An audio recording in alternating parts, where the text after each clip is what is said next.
Bağışlayan ve mehriban Allah'ın adıyla.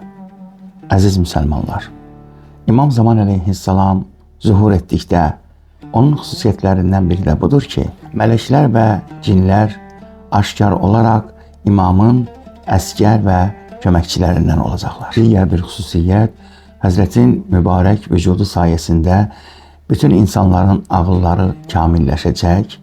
Belə ki, Həzrət İmam Zaman onların haqqında dua edəcək, elmlər yüksələcək.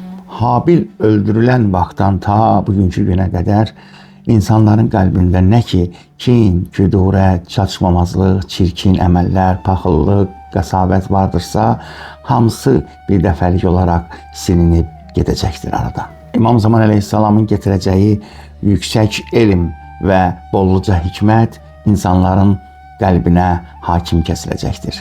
Belə ki, heç bir mömin öz mömin qardaşının elminə möhtac qalmayacaqdır. Digər xüsusiyyətlərdən biri budur ki, Həzrətin səhabələri arasında onların görmə və eşitmə qabiliyyətləri artaraq çox uzun məsafəli kilometrləri əhatə edəcəkdir. Belə ki, hədislərdə gəlibdir ki, İmam Zaman öz səhabəsi ilə çox uzun məsafədən həm onları görəcək, həm də onlarla əlaqə saxlayıb danışacaqdır.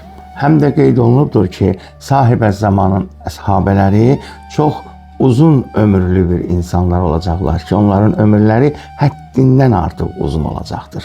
Çətinliklər, zəifliklər, bəlalar o Həzrətin səhabələrindən götürüləcəkdir. Onların hər birində 40 kişinin gücü olacaqdır.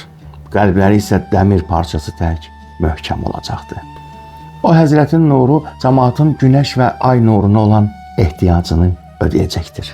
Necə ki, Allah Təbarək və Teala Quran-ı Kərimin Zümər surəsində buyurur ki, yer öz müdəbbirinin, yəni tədbir tökəninin nuru ilə işıqlaşacaqdır.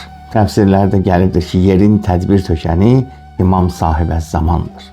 Peyğəmbərin bayrağı İmam Zamanın əlində olacaqdır. Peyğəmbərin zireh geyimi heç kəsin əynində durmur.